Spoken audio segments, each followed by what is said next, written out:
Ako ipaambit ninyo no karong mga kaigsunan nako sa tanan nga ako ang mga followers o subscribers. Labi na tong dunay mga gibating balatian ba sakit.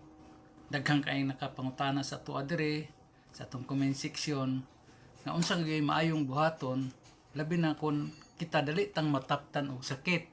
Mga igsoon ko no akong paambit sa inyo ha ang atong gamay na sayran isip nagtuon ta og pagpanambal tradisyonal ug paggamit og mga tambal nga herbal. Ngun ani man gud ni makigsunan nato.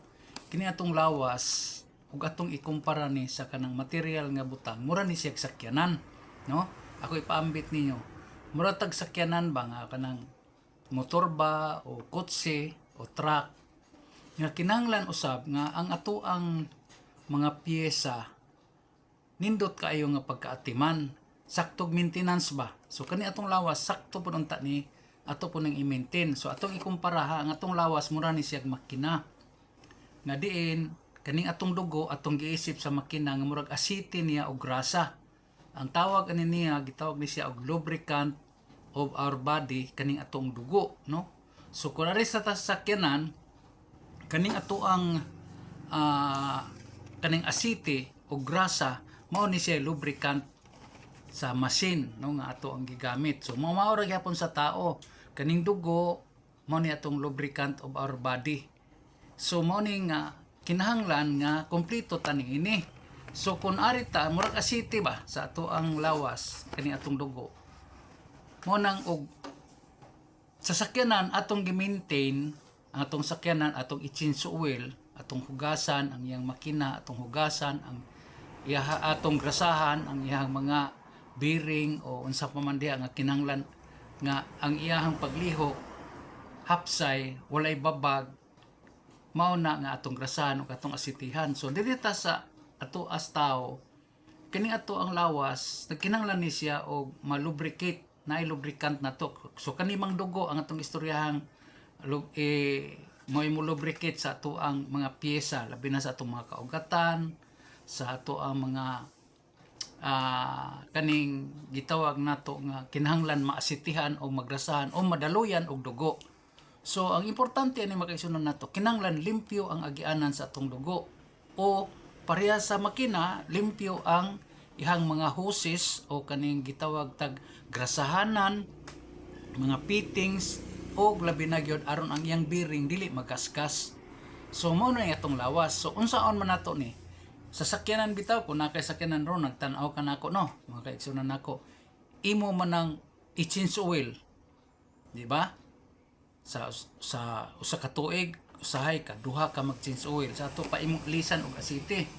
Sa tao usab mura pud tag naay change oil pero ang gibuhat nato karong mga tao ang atong change oil ingani man ang sasakyanan ato siyang patyon sa ato padi nato paandaron pagawso nato ang iyang asiti sa iyang drain plug unya dayon ato pag mahubas na siya ato pang plasingan nga di siya mag-andar unya dayon butangan nato og bag-ong asiti.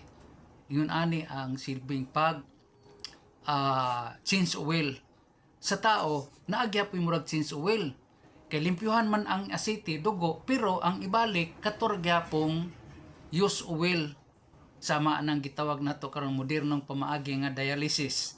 Kanang dialysis mga kaigsunan nato kuhaan man na ang dugo nato pagawso na sa ato ang mekanismo sa atong lawas unya magtuyok-tuyok na dito sa masin para makuhaan og ang dugo limpyuhan kuhaon tong sobrang asukar, sobrang mantika, kuhaon to siya unya ibalik to sa lawas sa tao. Okay ra po na, di ba? Kay nalimpyuhan kuhaon tong mga hugaw nga naa sa dugo. Ang problema mga kaigsunan nato kay lahi man kay samtang nagkakuha ang dugo gipagawa sa lawas sa tao nagsige man tag andar buhi man ta di man ta patay di man para sa makina nga patyon ang makina para way magasgas nya kita kay gikuha ang atong dugo gipagawa sa atong lawas apan nagsige man ta ginhawa kay buhi man ta mao na ang diferensya. So mao ni siya sige og pagawa sa atong dugo unya naginhawa paghihapon ta doon na gyud maughan ni ini.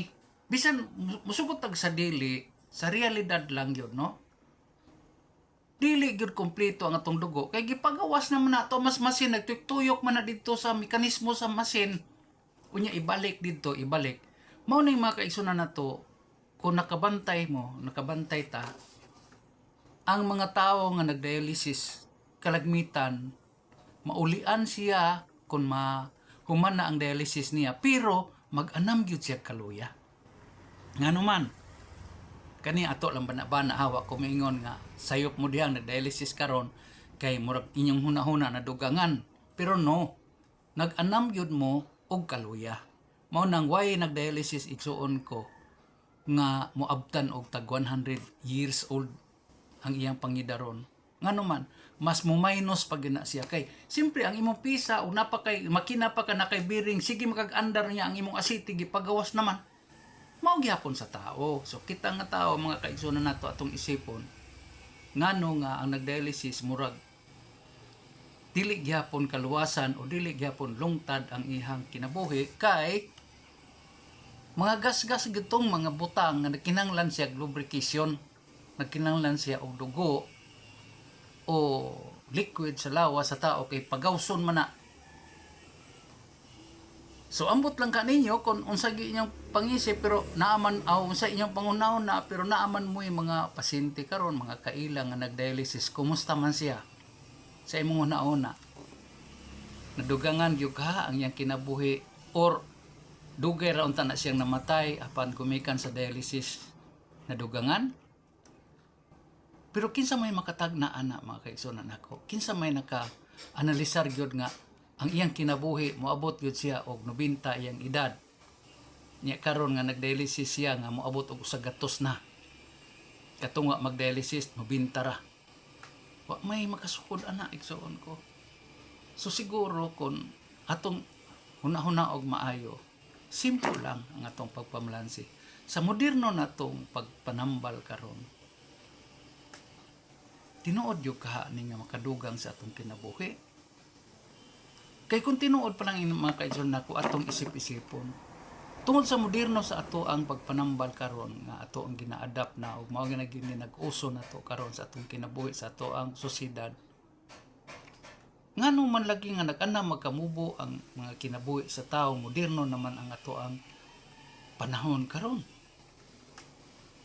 Tinuod kaning tanan natong mga pagtuon o mga pangagpas nga nagkinahanglan tag modernong pamaagi sa pagpanambal para motaas tag kinabuhi o basin o nakuan lang ta ani kanang sa maling akala biktima tas maling akala ani so igsuon ko isip usa ka mananambal natural usa ka gitawag tradisyonal nga mananambal ako lang ning gipaambit ninyo kamulay maghuna-huna kung mali ba ko o insakto ko ang importante siguro akong gisulti sa inyo ha kung unsay akong naobserbaran isip na nambal nga tradisyonal pwede niyo kuhaon na akong contact number tawagi ko ninyo magistoryahan na ita wa ko mingon nga sayop mo diha kay na may kwarta nga naagid mo sa mga modernong pamaagi karon pero atong ako pagkuan lang ning pagpaambit lang ning ako kung mutuo mo okay ra pod pero kung tan-aw ninyo nga kanadyo inyong kwarta mo ay makadugang sa inyong kinabuhi okay ra pod ninyo na pod na pero ang ako ana lang unta pod nga basin ba pareha namo nga nanambal nga usahay sa wayon ta okay ra wa mamimo ko ana ang importante basin na ami matabangan na may mapasabot sa mga tao nga dili kwarta dili mapalit og kwarta kaning atong may panglawas og atong kinabuhi sa ato pa dili kinahanglan nga kwarta lang gyud ang atong saligan kundi o banana to pagampo kay ang Ginoo mo'y naghatag natong kinabuhi dili kwarta. So daghang salamat ninyo no ug sa moangay ani nga sistema pwede mo manawag nako unya i-share lang i-like sa ato ang video. Salamat kay ninyo og maayong adlaw. Unta ang Dios kanunay mag-auban nato. Good luck and God bless.